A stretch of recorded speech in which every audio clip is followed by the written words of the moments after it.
Paz e graça para você ligado nessa emissora. Começamos agora o seu programa de reflexão, entrevistas e debates de todas as noites. Hoje, naquele formato que você aprecia, com tempos definidos para todas as manifestações de cada lado. O assunto é Apocalipse capítulo número 12, uma descrição muito vívida de uma batalha, de uma guerra entre o arcanjo Miguel e Satanás. Obviamente, na matéria de abertura, você vai conhecer os detalhes dessa passagem, mas o que nós queremos perguntar é, essa descrição que Apocalipse faz dessa batalha entre Miguel e seus anjos e os anjos demoníacos nos lugares celestiais, se refere a quê? A algo que aconteceu no passado? Por exemplo, quando o diabo tentou tomar o lugar de Deus e foi expulso do céu? Ou é um episódio que ainda vai acontecer, já que Apocalipse é um livro profético, que trata das coisas que irão acontecer no fim dos tempos. Nesse caso, houve mais de uma batalha entre Miguel e Satanás. Como que a gente pode encontrar na Bíblia a descrição da primeira delas? Ou talvez essa descrição se refira a algo que não é exatamente um episódio histórico, mas o símbolo de alguma coisa envolvendo as forças de Deus e as forças das trevas.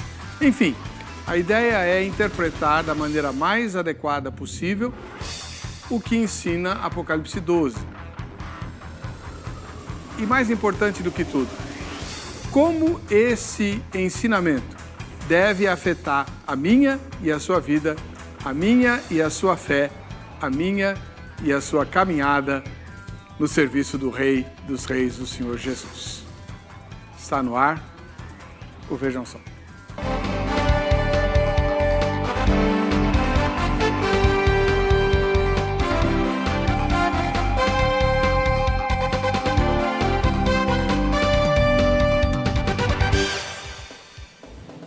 Olá, em nome da Agrade, começamos essa edição do programa Vejam Só, e que vai abordar essa questão do Apocalipse 12. Eu gosto muito desses temas em que passagens das Escrituras são elucidadas por meio do debate.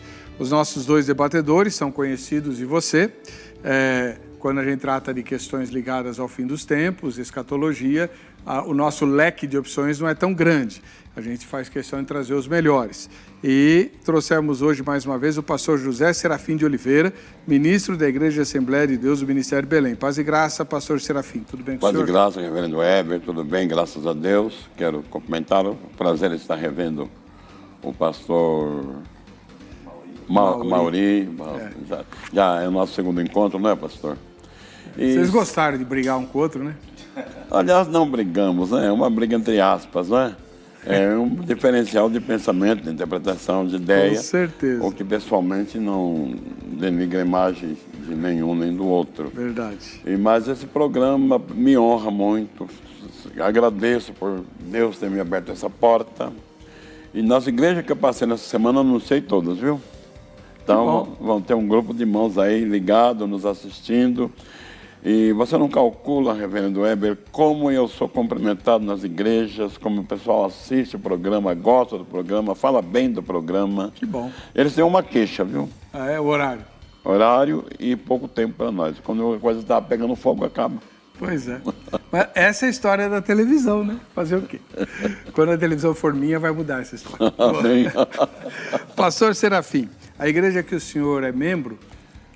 Pois não, eu sou membro da Igreja Assembleia de Deus, Ministério Belém, nosso pastor-presidente, pastor José Wellington Bezerra da Costa. Nosso endereço é na Rua Conselheiro Cotegipe, número 273, Belenzinho. E, aliás, reverendo Weber, nós tivemos agora 15 dias de uma belíssima escola bíblica para obreiros. Que bênção. Hoje é o último dia. Então, muita gente pode até ver pela internet, né?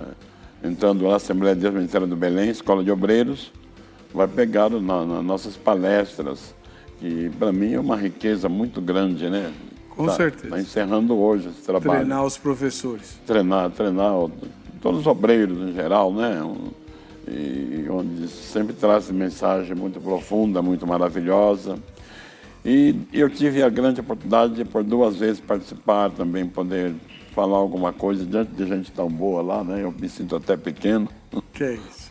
Muito obrigado pela presença do senhor, Deus abençoe. Amém. Do outro lado, o reverendo Amaury Oliveira, ministro da Igreja Presbiteriana do Brasil. Paz e graça, reverendo Amaury. Tudo bem com o senhor? Paz e graça. Prazer estar aqui de volta. Prazer poder conversar mais uma vez, pastor José Serafim, aqui com o Weber e com vocês, espectadores, sobre esse tema tão precioso. Apocalipse é mensagem preciosa para a Igreja de Jesus. Então, privilégio, prazer estar aqui mais uma vez e programa que também tem sido tão inspirador, tem tido audiência preciosa, pastor falando aqui sobre o meio assembleano, posso falar aqui sobre o meio presbiteriano, muita gente também assiste, acompanha o programa e sempre faz menção de acompanhar os debates. Reverendo, a igreja que o senhor pastoreia fica em que endereço?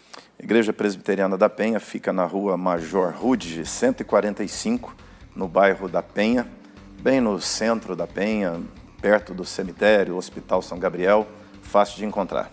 Muito obrigado pela presença do senhor. Prazer. A gente vai assistir agora a matéria que o Zeca preparou e que elucida os eventos narrados em Apocalipse 12. Vejam só. O livro de Apocalipse tem 2 grandes divisões. Do capítulo 1 ao 11, fala da perseguição do mundo contra a igreja e os juízos de Deus aos ímpios, em resposta às orações dos santos. Do capítulo 12 ao 22, fala da perseguição cruel do quarteto do mal que ataca a igreja: Satanás, o anticristo, o falso profeta e a grande Babilônia, e a vitória retumbante de Cristo e sua igreja sobre esses inimigos. O tema principal da segunda divisão do livro é o mesmo da primeira: a vitória de Cristo e de sua igreja. Contudo, aqui nessa parte, a luta do diabo e seus anjos contra a igreja será mais renhida. Daqui em diante, a história do livro do Apocalipse é a história do conflito entre a soberania de Deus em Jesus Cristo e a pretensa soberania de Satanás atuando nos governantes do mundo. E nessa história que iremos colocar a nossa dúvida de hoje: o que foi ou será a batalha de Miguel contra o dragão? Vamos ler o texto bíblico, que está no livro de Apocalipse, capítulo 12, versículo 7. Houve peleja no céu. Miguel e os seus anjos pelejaram contra o dragão. Também pelejaram o dragão e seus anjos. A Bíblia diz que os anjos são valorosos em poder e executam as ordens de Deus. O arcanjo Miguel e seus anjos lutaram contra o dragão. Nessa peleja, no reino espiritual, o dragão e seus anjos foram derrotados. Eles não apenas foram derrotados, mas também expulsos do céu. E agora, o que podemos dizer sobre essa grande batalha que o texto relata?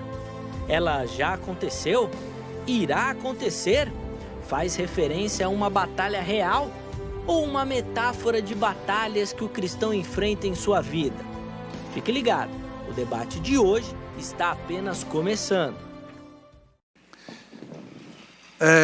Nesse formato de programa, nós temos tempos definidos para todas as falas, para poder garantir que as duas partes tenham a mesma oportunidade de expor seu pensamento. O pastor José Serafim, da Igreja Assembleia de Deus Ministério Belém, vai começar, porque ele é o mais velho dos 2 debatedores, e ele vai agora ter 3 minutos para explicar, sem interrupção nenhuma e sem questionamento, qual a posição que ele vai defender ao longo do debate. Reverendo Weber, Reverendo Amaury, nossos telespectadores, me parece que é tão claro, não é difícil entender que essa profecia se refere ao tempo do fim, por algumas razões óbvias. O Apocalipse é um livro de caráter escatológico. Escatologia quer dizer coisas do futuro, coisas que deverão acontecer no futuro. Então, por isso é um livro de caráter escatológico. E o primeiro versículo do capítulo 1 de Apocalipse já deixa isso evidente. Diz assim o versículo: revelação de Jesus Cristo, a qual Deus lhe deu, para mostrar aos seus servos as coisas que brevemente devem acontecer. E pelos seus anjos as notificou e enviou a João, seu servo, o qual testificou da palavra de Deus e do testemunho que dera.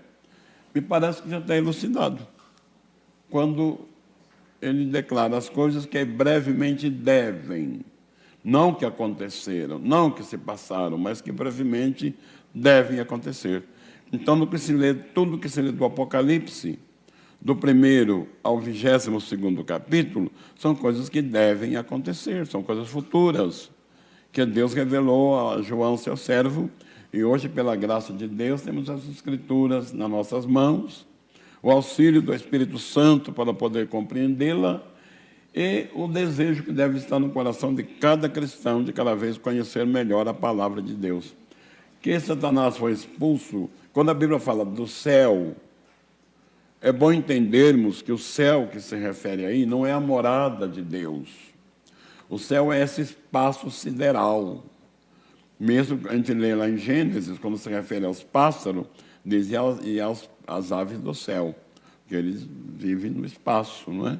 Então, quando no capítulo 12, versículo 7, está escrito que houve batalha no céu, nós, é claro que iremos especificar melhor durante a nossa conversa, nosso debate, mas os céus escrito aí não é a morada, não é o céu dos céus, onde está o trono de Deus, mas é este espaço sobre as nossas cabeças, onde voam todas as aves do céu. E mais alguns detalhes curiosos. Essa batalha está envolvida nela essa mulher do capítulo 12, que também é um problema, não é? Sem dúvida. Que também é um problema. Mas também refletindo bem sobre ela, percebe-se que essa mulher se trata da nação de Israel, contra quem Satanás sempre mostrou um grande ódio. E para comprovar isso, a maior parte das nações do mundo odeiam Israel. Esse foi o pastor José Serafim, da Igreja Assembleia de Deus Ministério Belém. Muito obrigado. Vamos ouvir agora o reverendo Amaury Oliveira, da Igreja Presbiteriana do Brasil. 3 minutos para o senhor expor o ponto de vista que irá defender.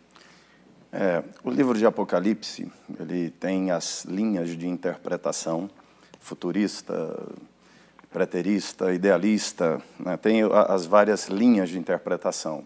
Pelo que estou percebendo aqui, o pastor José Serafim já segue a linha futurista.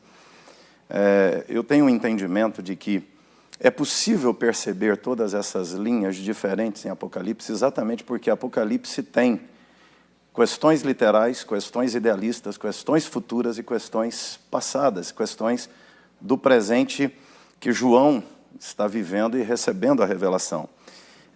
A gente, para interpretar bem, tem que seguir, né, a linha toda. Por exemplo, no comecinho, como foi lido, é anunciado a João que as coisas que em breve deveriam acontecer. Mas quando a gente continua a leitura, no versículo 19, Jesus fala com João assim: escreve, pois, as coisas que viste, as que são e as que hão de acontecer. Ou seja, quando o Apocalipse vai falar do futuro, ele parte de uma história já em andamento. Ele não está desconectado dessa história em andamento. É um equívoco ler Apocalipse como se João estivesse falando das coisas que iriam acontecer só depois dele, só dali para frente. O próprio começo do capítulo 12 está falando da mulher grávida, está falando do nascimento de Jesus, está falando da chegada do Messias. Então, Apocalipse contém coisas que eram nos dias de João, contém parte da história que já estava consolidada nos dias de João. E Jesus vai mostrar o que vai acontecer na continuidade dessa história que já vem desde a criação. Então, eu não posso ler Apocalipse e vejo muitas pessoas lendo Apocalipse até olhando como se Apocalipse tivesse sido escrito ontem e só trata do que vai acontecer de hoje para frente. Eu não posso desconsiderar na leitura de Apocalipse que quando João registra, ele faz registro de coisas que já eram nos seus dias, que era o que Jesus estava mostrando para ele. E a partir daquilo que já era, anunciando coisas que haveriam de acontecer depois, e também que já se passaram 2000 anos de história, quase 2000 anos, desde que João recebeu essas revelações. Então, Apocalipse eu não posso olhar só para o futuro, eu tenho que olhar para a história inteira da Escritura Sagrada. Então, aqui, né, Apocalipse 12, para mim, trata-se não de algo que vai acontecer, mas de algo que já aconteceu. Muito obrigado pela explicação do senhor. A partir do próximo bloco, eles vão se inquirir mutuamente para defender esses pontos de vista. O pastor Serafim diz que é um evento do futuro, o pastor Amaury diz que é um evento do passado. E você, o que é que pensa a respeito? Vamos lá para o facebook.com/programa, vejam só, tem a nossa pesquisa de toda noite. Vamos lá. E na sua opinião, a batalha de Miguel contra o dragão já aconteceu ou ainda acontecerá? Estamos falando de Apocalipse 12, sempre lembrando isso, tá bom? Primeira resposta, já foi. O pessoal que concorda com o reverendo Amaury. Segunda resposta, ainda acontecerá. São os irmãos e irmãs que concordam com o irmão pastor Serafim. Muito bem. E se você quiser saber melhor o que a Bíblia diz, por que você não estuda a Bíblia? A Grade tem um curso bíblico pertinho da sua casa, mais de 600 endereços no Brasil inteiro. 0 operadora 11 31 15 0819, 31500819, liga lá amanhã no horário comercial, né? Claro que agora não tem ninguém, mas amanhã no horário comercial você liga e se informa. E se informa também dos vários outros cursos, além do curso bíblico, que a Grade mantém. Vai depender do seu endereço, né, a existência de outros cursos além do curso bíblico, tá bom?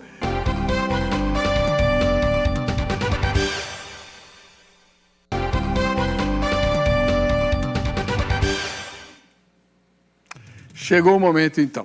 Pastor José Serafim de Oliveira, ministro da Igreja Assembleia de Deus no Ministério Belém, vai fazer a primeira pergunta dele ao reverendo Amaury Oliveira, da Igreja Presbiteriana do Brasil, lá da Penha. Vamos lá, pastor. Tá bem. O pastor Amaury, na primeira fala, disse que o Apocalipse fala de coisas que já aconteceram, coisas que estavam acontecendo e coisas que acontecerão. Coisa que estavam acontecendo, me parece que está nítido no capítulo 1 e 2, referente às 7 igrejas da Ásia Menor, e a carta que João escreveu a cada uma das igrejas, mandada pelo próprio anjo, pelo próprio Senhor. Uma das coisas que já aconteceram, e eu gostaria que o reverendo citasse algumas. Uma delas já me satisfaz. Essa é a pergunta? Sim. O senhor compreendeu? Compreendi. 3 minutos para o senhor. Por exemplo, eu citei aqui os versículos de 1 a 6 de Apocalipse, fala da visão de um sinal no céu, que é uma mulher grávida. E aquela mulher estava para dar à luz. Ela dá à luz, e o texto diz que aquele que vai nascer dela é o que vai reger as nações. Ou seja, está falando acerca do nascimento de Jesus. Apocalipse reconta a história do nascimento de Jesus, numa perspectiva até da batalha espiritual, falando que Satanás tenta devorar a criança quando ela vai nascer.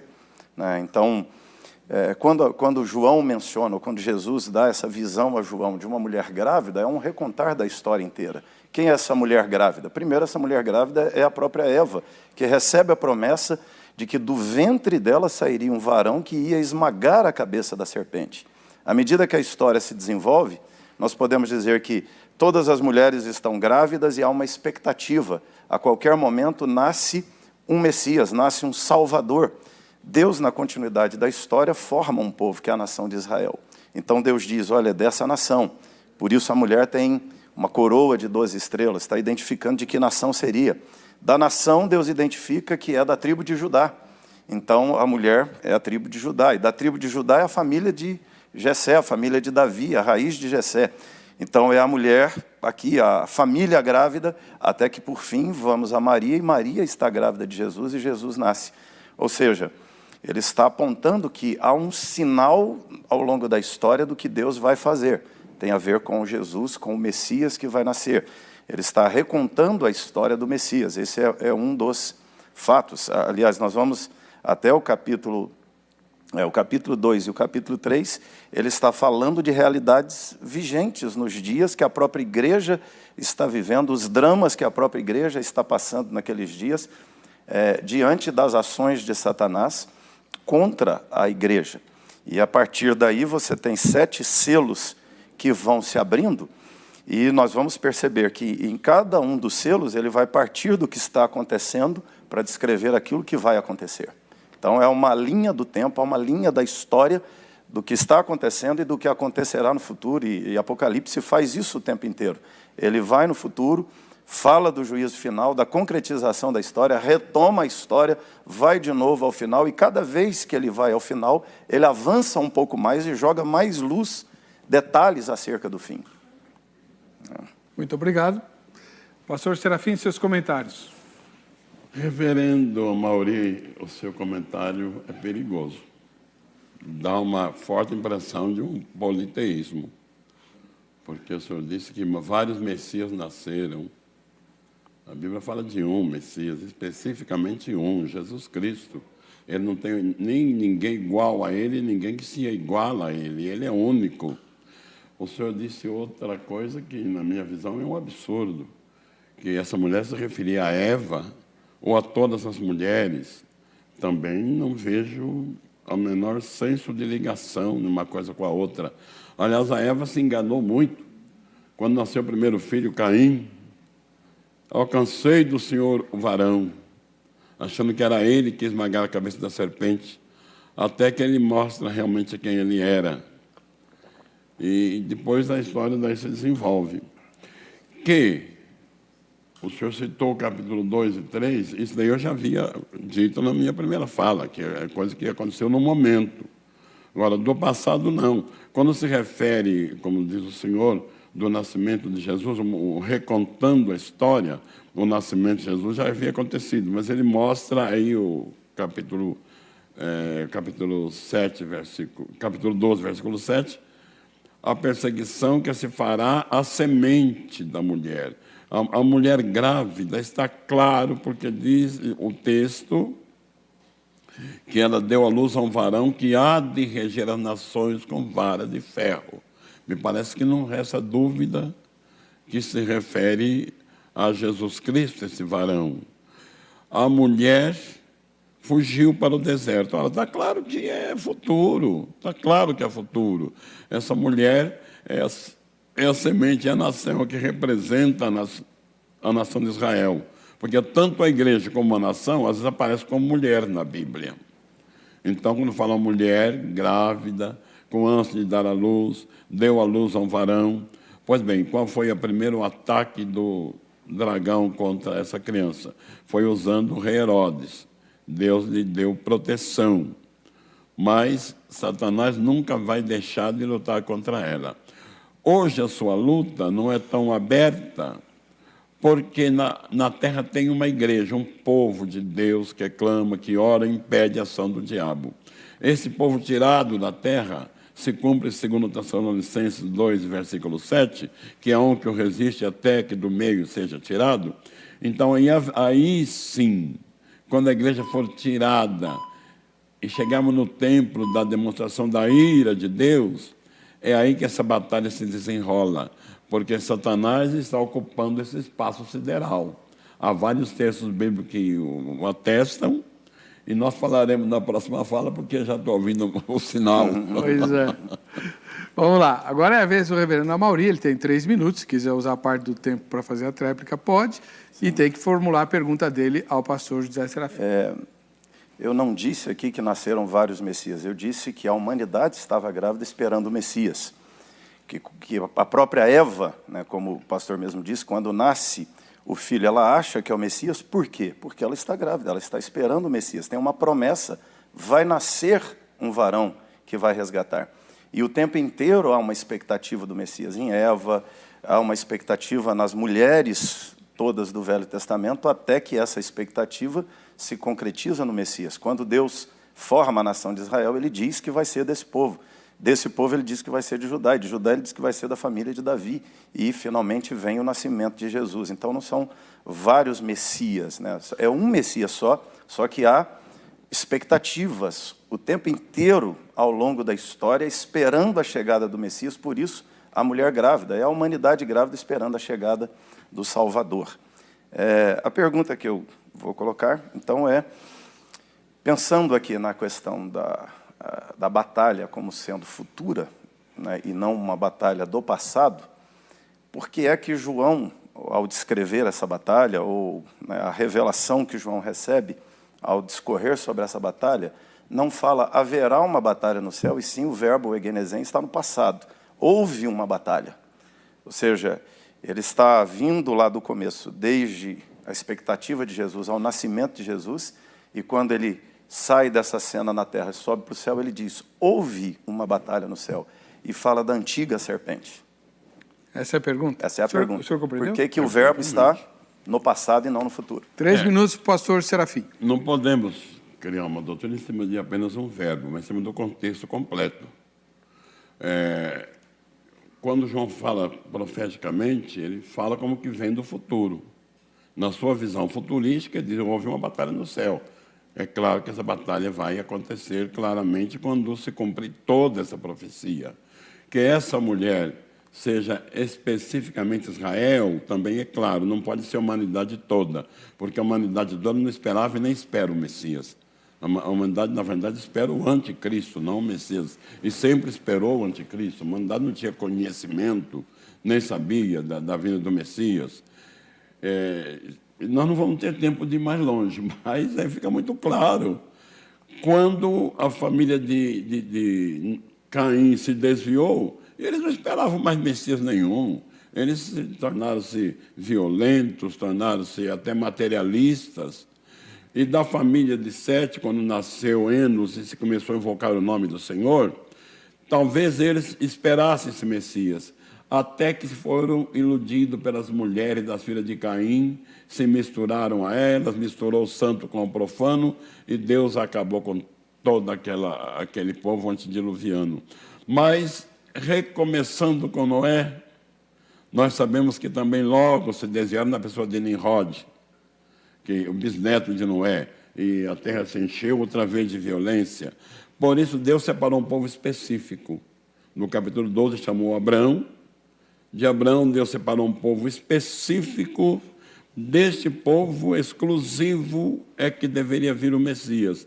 Jesus, fisicamente falando, humanamente falando, é filho de Israel. Nasceu em Israel, nasceu em Belém. A mulher grávida era Israel, sabendo que ia gerar o Messias.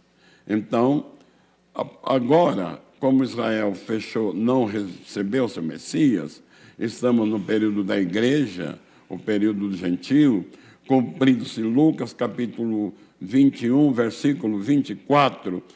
Jesus deixou tão claro isso, e também Paulo em Romanos, capítulo 11, versículo 24, 25, por aí. Dizendo que até que se cumpra a plenitude dos gentios. E esta luta está clara que era especificamente contra Israel. Essa luta do dragão que foi jogado, foi tirado dos ares por uma batalha. E depois nós vamos encontrar um respaldo disso. Amém.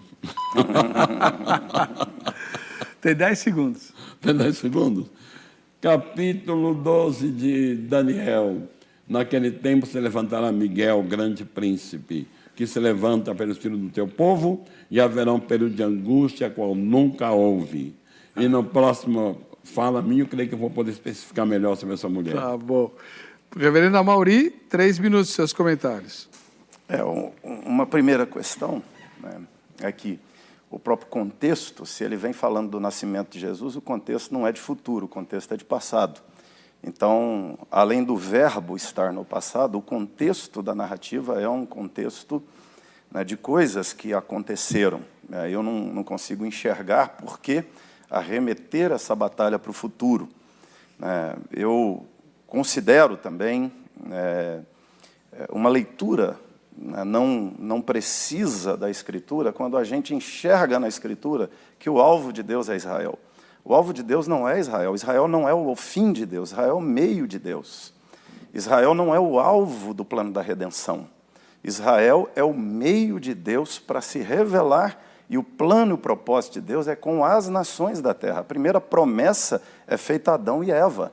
A promessa do Messias é feita para a humanidade em Adão e Eva. É a humanidade que caiu, é a humanidade que precisa de redenção. E Deus promete a redenção aos nossos pais que caíram. E quando Deus forma um povo no decorrer da história, Deus está formando esse povo como um meio de cumprir sua promessa, porque desse povo vai nascer o Messias. Mas o Messias não nasce só para Israel. A expectativa não é só de Israel. Se a gente for usar o argumento de que a humanidade se desviou, Israel também se desviou. Tinha a promessa do Messias e caiu no baalismo. E por vezes abandonou Deus, e Deus chegou a mandar para o exílio, para o cativeiro, mas Deus fez uma promessa a Abraão, e a promessa é que através do descendente dele abençoaria as nações da terra. Então, eu não vejo aqui, né, essa possibilidade da gente enxergar essa batalha como sendo futura, a não ser vindo construindo esse pressuposto de que tem a ver com Israel. Na minha leitura, não tem a ver com Israel, tem a ver com as nações da terra, com o plano maior de redenção divina que engloba gente de toda tribo, língua, povo e nação. E Israel não é o fim de Deus, é o meio de Deus. Muito bem. Primeira rodada encerrada. Pastor Serafim, sua segunda pergunta. O senhor tem 3 minutos, se quiser usar parte antes da pergunta para terminar a resposta. Ok.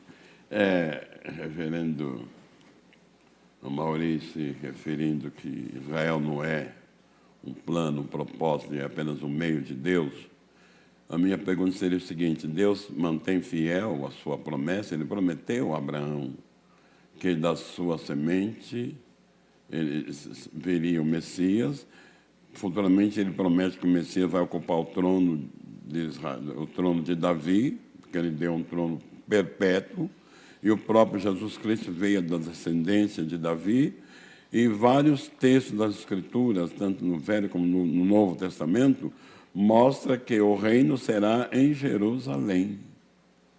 E vários textos mostram que Israel, aliás, o próprio apóstolo São Paulo fala isso no capítulo 11, verso 26. E todo Israel será salvo. Que a Bíblia traça uma divisão de Israel com os demais povos está muito claro.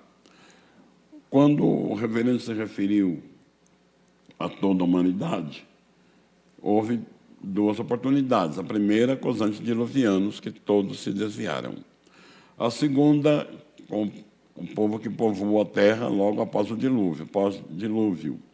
Mas também está escrito que a terra se encheu de violência, que ainda diz, os homens de Sodoma eram grandes pecadores contra o Senhor.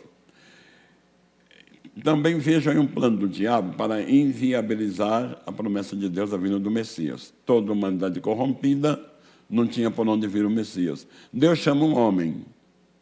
Desse homem cria uma nação. Que foi um chamado milagroso. Deus deu várias provas. Primeiro, Sara era estéril. Não esquece de fazer a pergunta. É mesmo, né? O senhor tem 1 minuto. Vamos fazer uma pergunta. Amém. Reverendo, se esse texto que o senhor disse não tem nada a ver com o futuro, só com o passado, parece que não coincide bem com o contexto, não.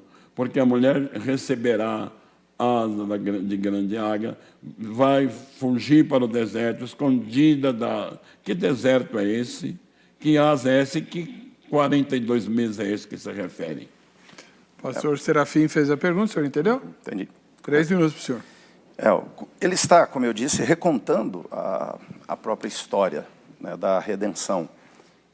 O texto vai dizer que o dragão está diante da mulher querendo devorar o filho quando o filho vai nascer. Quando nós observamos ao longo da história, nós vamos ver como Satanás tenta a destruição da própria nação de Israel, porque ele já vai percebendo pelas indicações da história de onde o Messias virá. Então ele está fazendo referência a essa batalha já um pouco antes aqui, que é Satanás tentando devorar o menino, Satanás tentando destruir a mulher, e Deus preservando essa mulher, Deus preservando essa nação na identificação deles como aqueles de quem o Messias vai nascer. Mas quando nós vamos observar mais adiante no finalzinho dessa narrativa do capítulo 12, ele vai terminar dizendo que Satanás foi pelejar contra os descendentes da mulher, e vai dizer, os descendentes da mulher são os que guardam os mandamentos, os que têm o testemunho de Jesus.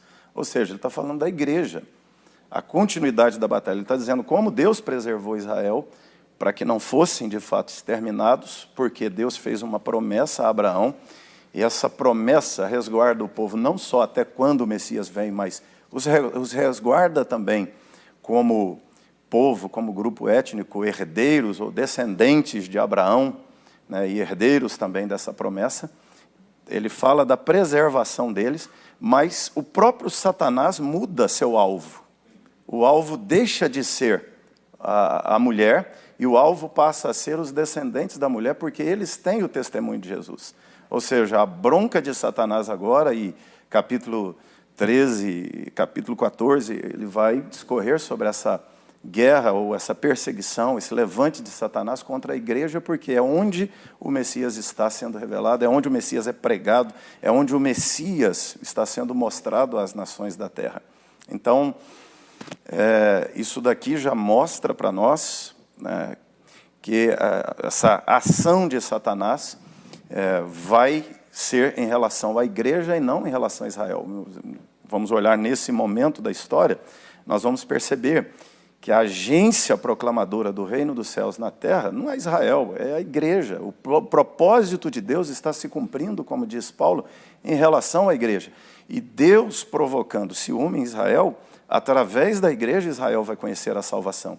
Quando nós vamos falar de todo Israel será salvo, nós não podemos nunca, jamais ler isso entendendo que todo judeu é salvo por ser judeu, porque não é. Muito bem. Pastor Serafim, seus comentários. Ótimo, os comentários. O reverendo Maurício, para mim, desviou, foi muito longe do texto, dizendo que a semente da mulher é a igreja. O reverendo da igreja foi arrebatado no capítulo 4. Ela desapareceu do Apocalipse, só vai aparecer no capítulo 19.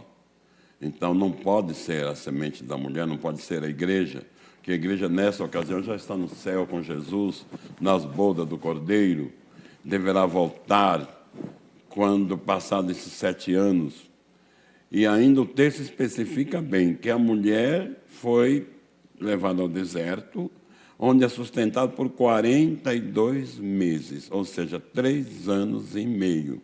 Esses 3 anos e meio aparece em mais passagens do Apocalipse e aparece também no livro de Daniel.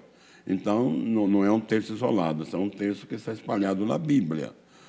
E que 3 anos e meio é esse para a igreja?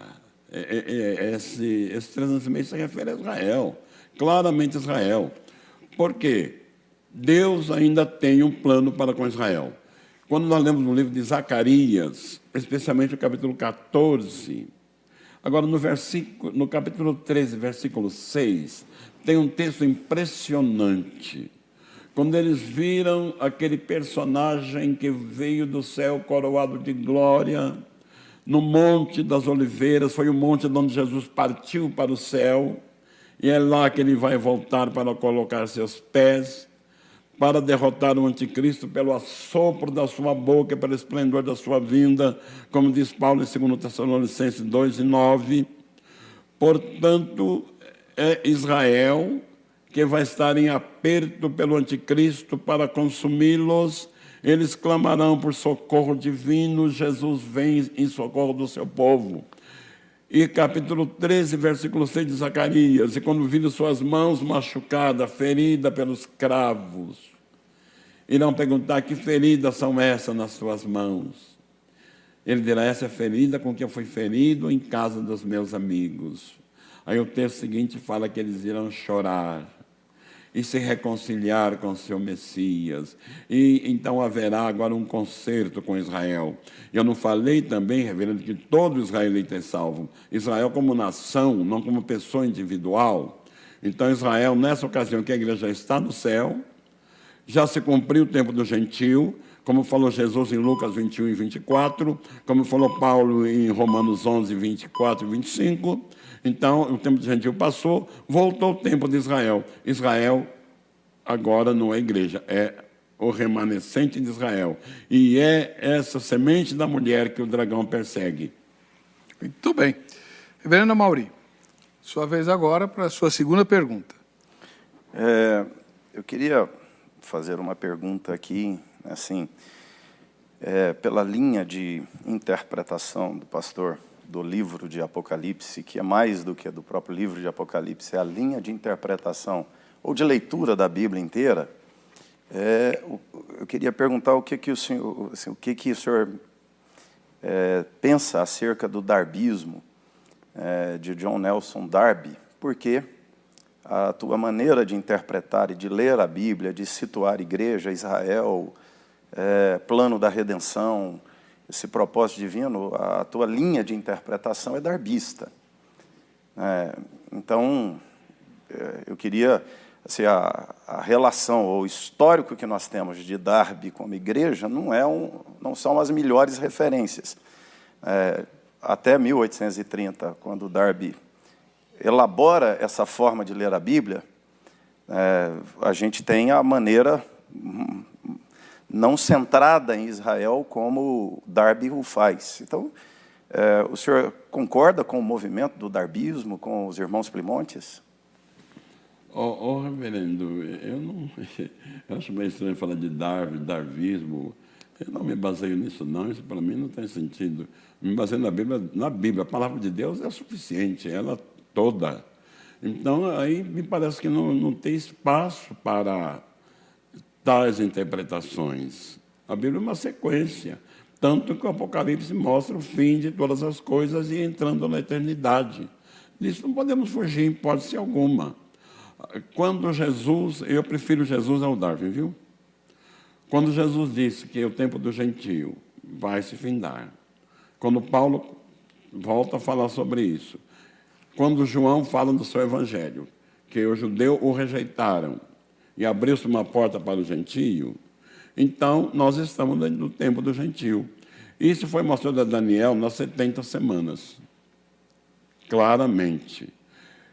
E, cumprindo-se 483 anos, a 69ª semana, o Messias foi rejeitado, exatamente quando Israel disse, crucifica-o, crucifica-o. Então, confessaram a sua rejeição ao Messias. Uma vez que não quiseram, Jesus falou, todo aquele que crê no Evangelho é salvo. Agora não vai mais a Israel, vai a todo mundo. Pregar o Evangelho a toda criatura. Outro detalhe importante, que o senhor disse que quem anuncia agora o reino de Deus é a igreja. A igreja não anuncia o reino de Deus, a igreja anuncia a volta de Jesus. Porque há uma diferença de evangelho do reino e evangelho da salvação. Quando Jesus mandou a primeira comitiva, ele mandou que pregasse o evangelho do reino. Por quê? O judeu esperava o reino. Então vai dizer para ele que o reino já chegou. E ainda disse mais, não entreis entre os samaritanos, entre os gentios, mas vai as ovelhas perdidas da casa de Israel. Mas para a igreja, ele não mandou pregar o evangelho do reino, mas o evangelho da salvação. Paulo confirma isso em Efésios, capítulo 4, versículo 13, se não me falha a memória. E tendo nele crido, depois que eu visse a palavra da verdade, o evangelho da vossa salvação. Paulo confirma isso em Romanos, quando ele disse, Romanos capítulo 16, verso 4, eu não me envergonho do evangelho, porque ele é o poder de Deus para salvação de todo aquele que nele crê. Então, tem que se fazer essa divisão. Quando a igreja for arrebatada, as duas testemunhas do capítulo 11, os 144 mil do capítulo 7, são os que estarão agora anunciando o reino para aquele povo. O reino do Messias está chegando. O reino do anticristo está acabado. Reverendo Maurício, seus comentários. Assim, essa maneira de pensar, né, essa maneira de ler a Bíblia, tirando a igreja e colocando Israel como centro do plano da redenção, é o darbismo. Darby, em 1830, revoltado contra a igreja, desacreditado da igreja, dizendo que a igreja era falida, que a igreja perdeu o eixo da história. Darby, então, desenvolve um movimento paralelo, e é um movimento que, em parte, até desconsiderava a própria Escritura como revelação, e eles pretendiam receber revelações diretas de Deus acerca do plano da redenção. Eles, então, elaboram essa leitura, elaboram essa percepção da Escritura a partir de uma ideia de que eu não preciso de uma boa exegese do texto para interpretá-lo, eu preciso de uma revelação de Deus para interpretar o texto. O próprio Espírito que inspirou a palavra vai me revelar o sentido da palavra. Então, a partir dessa maneira de ler a Bíblia, eles entenderam que a igreja não era o plano de Deus, que a igreja era um parêntese na história e que as Escrituras não se referiam à igreja, as Escrituras se referiam a Israel. Então, o darbismo move isso contra a igreja, para enxergar que o reino é Israel, exatamente essa ideia de que o evangelho do reino não tem a ver com a igreja, que a igreja é só a mensagem de salvação, é uma espécie de parêntese, porque o plano de Deus é em relação a Israel, mas isso não é coerente com uma leitura da Bíblia inteira, ou seja, há um momento na Escritura em que não há Israel e há Deus agindo, Deus salvando pessoas, Deus se revelando a pessoas. Aí que Deus vai chamar um homem, que é Abraão, e forma a nação para que dela nascesse o Messias. Mas eu tenho, assim, muitas reservas, muito receio dessa leitura pessimista em relação à igreja e focada em Israel. Apocalipse inteiro, por exemplo, quando nós vamos ler aqui, falar que a igreja some no capítulo 4 e só vai voltar no capítulo 19, fica completamente estranho você imaginar que tudo que está aqui no meio está falando de Israel. Jesus está escrevendo às 7 igrejas. Se ele está endereçando às 7 igrejas, aí ele vai falar para a igreja de Israel? Não, Jesus fala para a igreja de Jesus. E a igreja fala de Jesus para as nações da terra, inclusive para Israel, que Paulo vai dizer que o judeu não rejeitou simplesmente por causa do judeu. Paulo diz que veio o endurecimento de Deus ao judeu, para que ele, então, rejeitasse, e aí o plano era, através da igreja, salvar Israel, provocando ciúmes. Muito bem, nós vamos para o intervalo. Na volta, o último bloco com a última pergunta de cada um dos nossos convidados.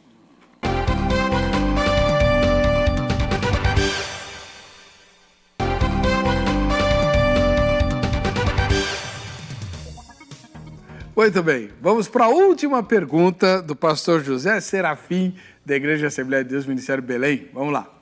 Reverendo Mauri, por favor, explica-me que tempo dos gentios é esse que Jesus falou que ia passar e Paulo também? O senhor entendeu a pergunta? Sim, sim. 3 minutos, senhor. Quando a gente vai olhar a expressão gentios aqui, nós temos que prestar atenção em cada um dos momentos em que essa expressão está sendo colocada.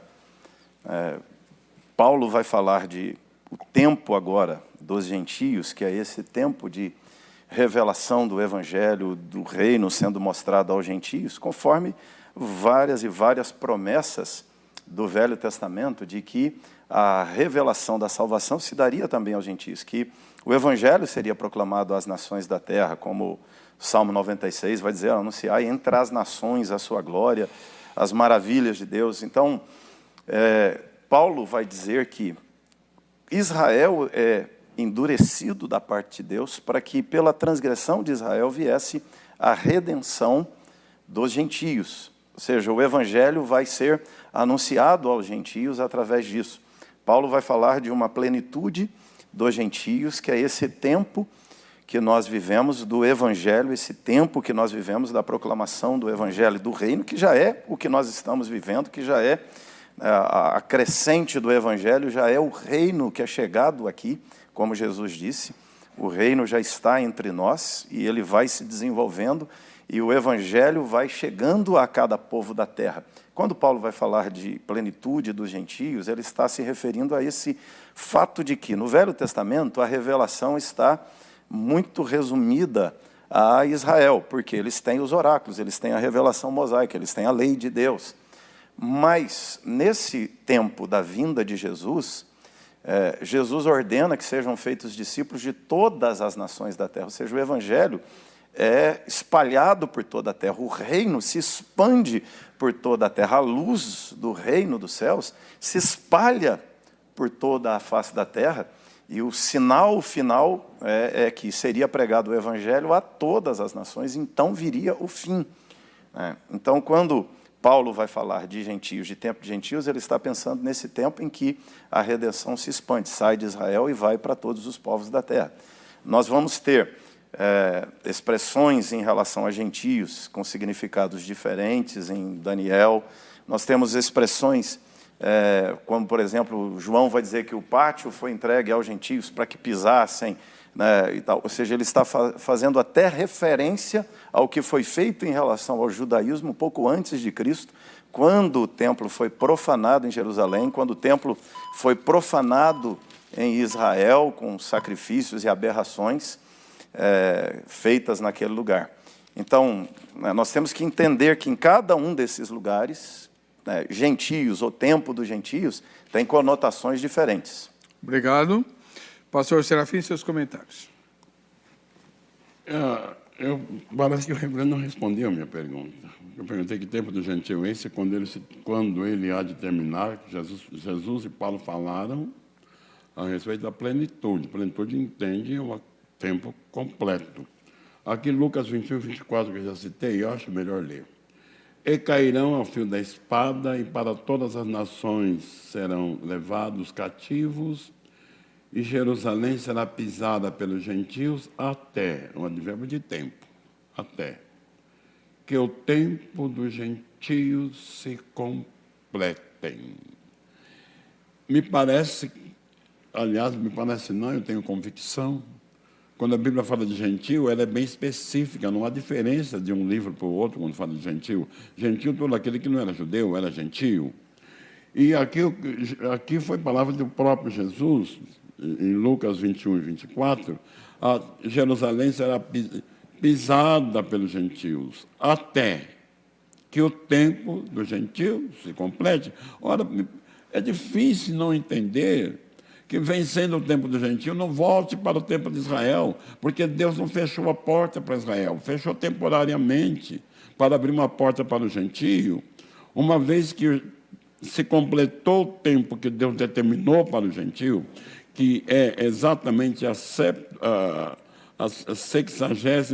entre a 69ª semana e a 70ª, esse período vazio para Israel, é o tempo do gentio.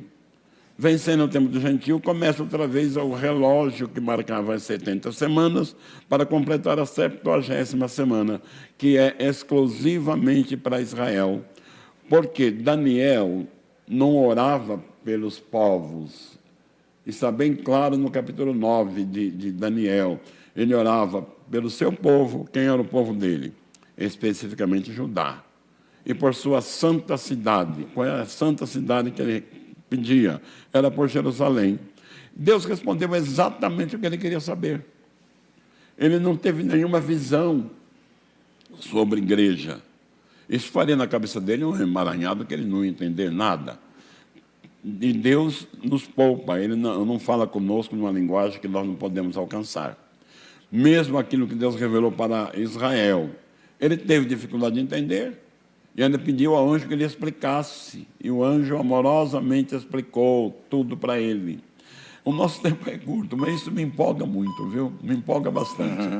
Mas ainda está especificamente o último capítulo, nesse tempo se levantará está no futuro, Miguel, o grande príncipe, que se levanta pelos filhos do teu Povo. Qual era o povo dele? Era o gentio? Não. Reverendo Maurício, última pergunta. Só aqui fechando, né, o comentário, Paulo disse assim: considerai, pois, a bondade e a severidade de Deus, isso é Romanos 11, também não te poupará, mas para contigo a bondade de Deus, e se nele permaneceres. De outra sorte, também tu serás cortado. Eles também, se referindo aqui aos judeus, se não permanecerem na incredulidade, serão enxertados, pois Deus é poderoso para enxertar de novo. Pois se foste cortado para que por natureza, fosse cortado daqui por natureza era a oliveira brava, e contra a natureza enxertado em boa oliveira, quanto mais não serão enxertados na sua própria oliveira aqueles que são os ramos naturais. Ou seja, não tem aqui uma questão de tempo diferente um do outro. Quando Paulo está falando de tempo do gentio fechar e tempo agora do judeu ser enxertado é na linha do tempo, é esse momento, é essa era. A igreja proclamando o evangelho para que inclusive Israel entenda quem é o Messias, que Cristo é o Salvador. Através da igreja, Israel entende isso e é enxertada de novo no ramo que é o eixo da aliança do evangelho. Pergunta? Minha pergunta, então, aqui, pensando nessa ideia de que a igreja desaparece no capítulo 4 e só volta no 19, o capítulo 14, versículo 6 de Apocalipse diz: vi outro anjo voando pelo meio do céu, tendo o evangelho eterno para pregar aos que se assentam sobre a terra, e a cada nação, tribo, língua e povo, dizendo com grande voz: temei a Deus e tal. Ou seja, o que nós temos aqui? Uma pregação do evangelho para as nações, no meio de uma era que não tem mais, que a igreja foi arrebatada, não tem nação, não vai ter mais essa redenção, agora é Israel. Ou seja, por que o evangelho está sendo pregado no capítulo 14 se não tem igreja mais na face da terra? Reverendo, o senhor usou a palavra que eu não falei. Que a igreja será tirada, sim, mas não a misericórdia de Deus não será tirada. Agora, quem vai estar anunciando o evangelho? Quem vai estar pregando para que ainda haja arrependimento, ainda haja conversão? O desejo de Deus é salvar todo pecador, e Ele dará uma oportunidade. Lá estarão as duas testemunhas, que é outro assunto que até já discutimos aqui, né? E é importante muito falar sobre eles. E nesse tempinho que me resta, deixa eu ter a dúvida de muitos crentes que estão nos ouvindo. Não pode ser Enoque, não pode ser Elias, não pode ser Moisés, viu, irmãos? Então, leia-se, por favor, Mateus 11, versículo 14, para aqueles que dizem que vai ser Elias, porque em Malaquias, capítulo 4, me parece que verso 6, Jesus falou que Elias deveria vir. E alguém fala, então vai ser Elias uma das testemunhas. Não, não, senhores. Jesus falou que Elias já veio. Mateus 11, verso 14. Está bem escrito isso.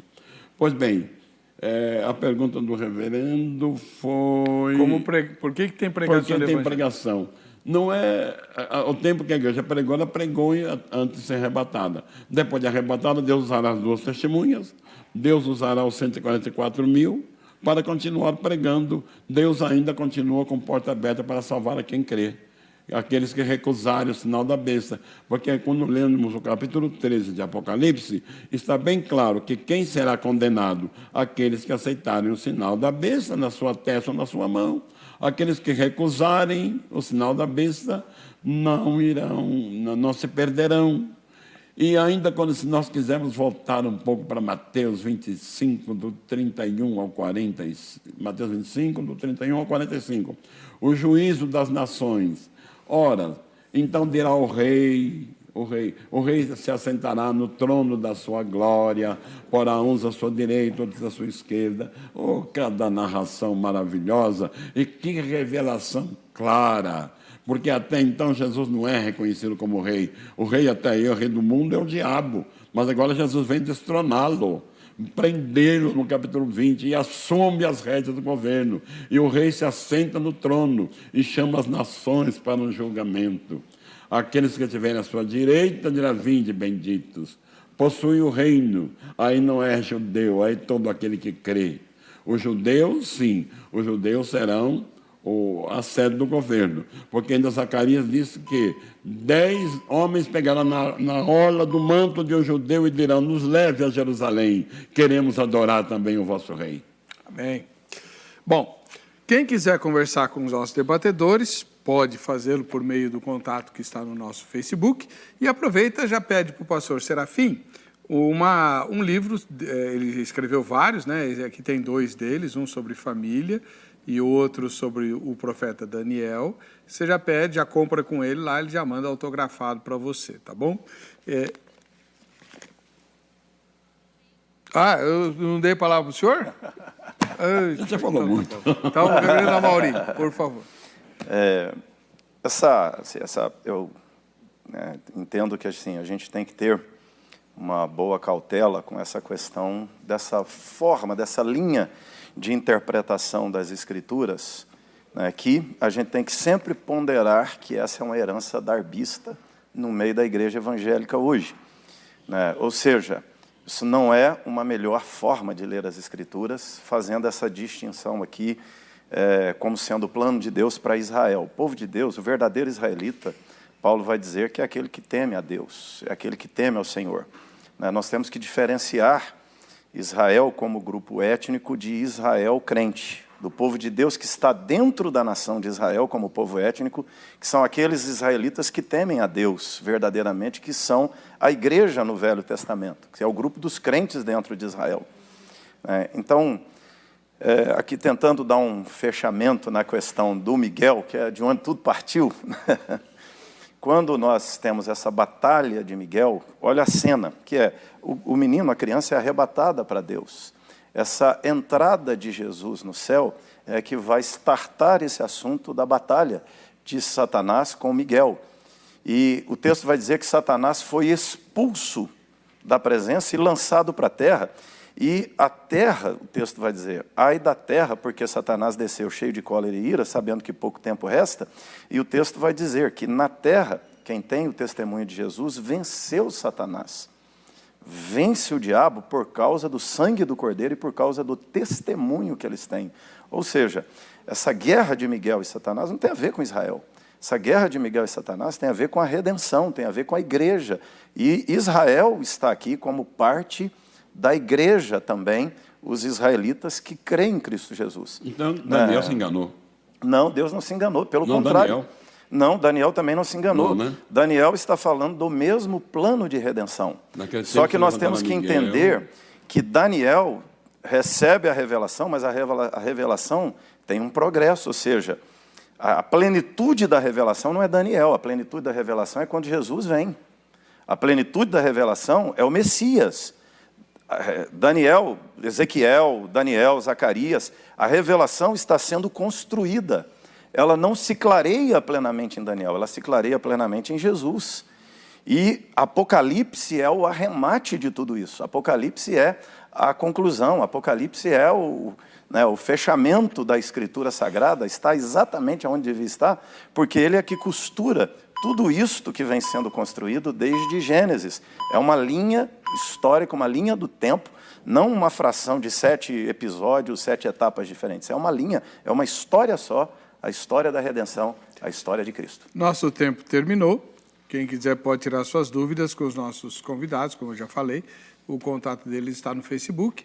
E vamos ver o resultado da enquete, que explodiu o tempo aqui. 57% dizem que é no futuro, 43% dizem que já aconteceu. A gente se vê no próximo Vejam Só. Até lá.